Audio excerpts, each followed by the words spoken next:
सुप्रभात बच्चों, मैं पंकज कुमार ओझा, हिंदी शिक्षक, modern English school Bihar Sharif से। आज मैं अष्टम वर्ग के आप सभी विद्यार्थियों को आपके पाठ्य पुस्तक बसंत भाग 3 से मैं पाठ 12 पढ़ाने जा रहा हूँ और आज का शीर्षक है सुदामा चरित्र। इस पाठ में हम लोग कठिन शब्दों के साथ साथ इस पाठ में आए हुए 2 काव्यांश का विस्तृत रूप से अध्ययन करेंगे और ये समझेंगे कि सुदामा कौन थे और वे अपने मित्र श्री कृष्ण के पास क्यों गए थे। इसकी विस्तृत चर्चा है इस पाठ में। जब सुदामा जी को खाने के लिए घर में अन्न का एक दाना भी नहीं रहा, तब उनकी पत्नी ने उन्हें सलाह दी कि आपके बचपन के मित्र जो हैं श्री कृष्ण जी, वो तो राजा हैं, आप उनके पास जाइए और कुछ मदद के रूप में मांग के उनसे लाइए। अपनी पत्नी का सलाह उन्हें बहुत अच्छा लगा और वे अपनी पत्नी की बातों में आकर के और श्री कृष्ण के यहाँ वो जाते हैं, पहुँचते हैं। इसी घटना का इसमें वर्णन किया गया है।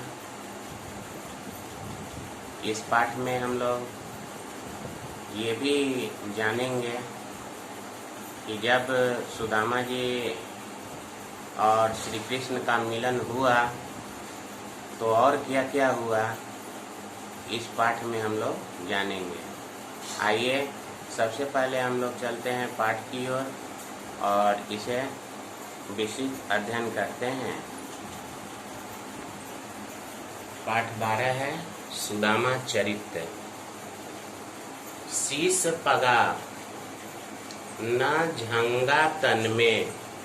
शीस मने होता है सिर, पगा मने पगड़ी, न मने नहीं। न तो सिर पे पगड़ी है, न झंगा तन में। झंगा कहते हैं कमीज को, शर्ट को। तन में माने शरीर में।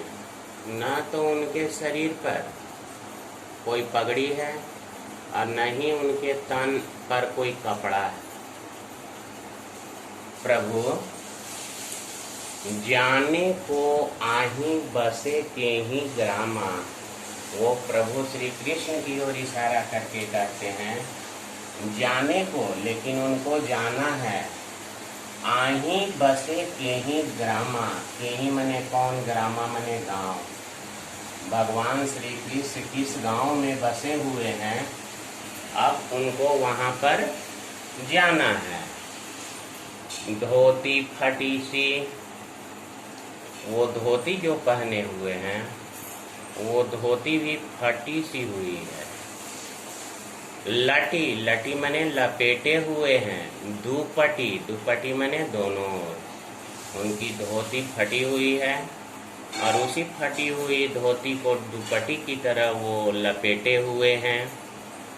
अरु मने और, पाए मने पैर में। उपानह, उपानह मतलब होता है जूता या चप्पल को नहीं सामा। फटी हुई धोती को लपटे हुए हैं और पाँव में उपान मतलब न तो जूता है और न ही चप्पल है और न ही खड़ाऊं है।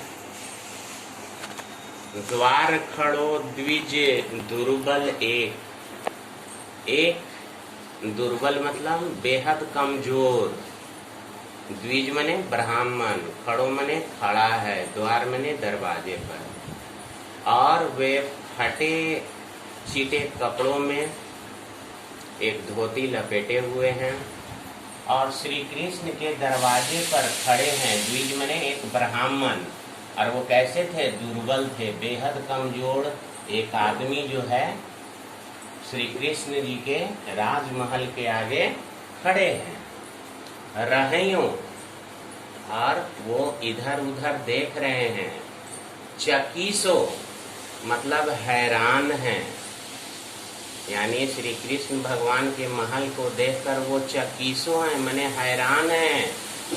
वसुधा अभिरामा, वसुधा माने इस धरती पर, अभिरामा माने सुंदर, यानी भगवान श्री कृष्ण जिस महल में रहा करते थे वो महल इतना सुंदर था कि उसको देखकर भगवान श्री कृष्ण जो थे वो चकित थे, आश्चर्य थे कि मैं कहाँ आ गया हूँ और क्या कर रहा हूँ।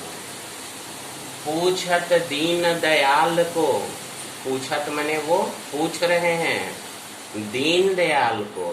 दीन दयाल मतलब भगवान श्री कृष्ण के बारे में पूछ रहे हैं। पोधाम कहाँ रहते हैं वो?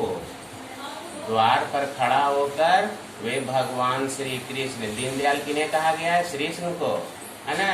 वो धाम पूछ रहे हैं कि श्री कृष्ण कहाँ रहते हैं।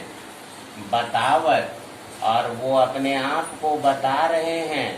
आपनो नाम सुदामा, और वो अपना नाम सुदामा बता रहे हैं और कह रहे हैं कि मेरा मित्र जो है यहीं पर राजा है और वो मेरे बचपन का दोस्त है।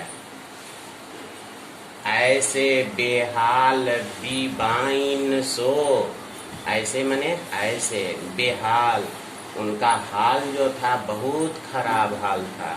जिस अवस्था में वो थे वो बहुत खराब अवस्था था। और बीबाइन सो, बीबाइन होता है पैर या एड़ी का फटना, बीबाइन कहलाता है। पैर का जो एड़ी है ना वो चारों तरफ से फट जाता है और फटने के बाद उससे खून निकलता है ना। वो मैंने पैरों में उनका बीवाई फटा हुआ था और चलने पर सारे जगह से खून निकल रहे थे। पग कंटक जाल लगे पुनि जोए, पग और उनके पैरों में कंटक जाल, बहुत सारे कंटक मने कांटा, जाल मने बिछे हुए थे, यानी उनके पैरों में बहुत सारे कांटे गड़े हुए थे। लगे पुनि जोए, जैसे लग रहा है कि कांटा उनके पैर में बोया गया है, लगाया गया है। हाय महादुख पायो सखा। अब श्री कृष्ण भगवान से जब मुलाकात हुई तो क्या कहते हैं? हाय महादुख पायो सखा। महादुख, तुमने तो बहुत महादुख, माने जिस दुख का अंत नहीं है, तुम्हें तो वो दुख मिला है। तुम आए ईतय, तुम आए ईतय माने इधर, तुम इधर आए। ना कीतय दिन खोए, तुमने तो बहुत सारा दिन खो दिया मेरे मित्र, मेरे दोस्त, मेरे सखा। तुम्हें तो और पहले इधर आना चाहिए था। देखी सुदामा के दीन दशा, देखी मैंने जब भगवान श्री कृष्ण जी सुदामा की दीन और दशा को देखे तो वो बेचैन हो गए, व्याकुल हो गए, उनके धैर्य का सारा बांध टूट गया। करुणा करके करुणा निधि रोए, करुणा करके, जो भगवान श्री कृष्ण सभी पर करुणा करते हैं, सभी को दया करते हैं, सभी को वो देते हैं, सुख और दुख देना उनका काम है। आज वही करुणा निधि यानी दया देने वाले भगवान श्री कृष्ण अपने मित्र की दशा देखकर रोने लगे, है ना। पानी परात को हाथ छुओ नहीं, वो अपने मित्र सुदामा को पैर धोने के लिए पानी एक परात में भर कर लाए। परात क्या होता है? एक बहुत बड़ा गोल बर्तन होता है, उसमें वो पानी भर कर लाए। परात में पानी भर कर खुद अपने भगवान श्री कृष्ण लाए। वो हाथ छुओ नहीं, लेकिन वो परात को हाथ नहीं लगा रहे थे, है ना। नैनन के जल सो पग धोवे, वो अपने मित्र के पैर को देखकर इतना फूट फूट कर रो रहे थे और उनके आंखों से इतना आंसू बह रहा था कि पानी परात की जरूरत नहीं थी, और वे अपने नैनन के जल से यानी आंसू से वे पूरे उनके पैर को धो दिए, है ना। बच्चों, अभी आपने सुदामा चरित्र के बारे में पढ़ा। यह पहला प्रसंग है इस पाठ का, और भी इस पाठ से संबंधित मैं अगले वीडियो में आपको बताऊंगा। इस पाठ को ध्यान से देखेंगे, पढ़ेंगे, सुनेंगे। तब तक के लिए धन्यवाद। आपका दिन मंगलमय।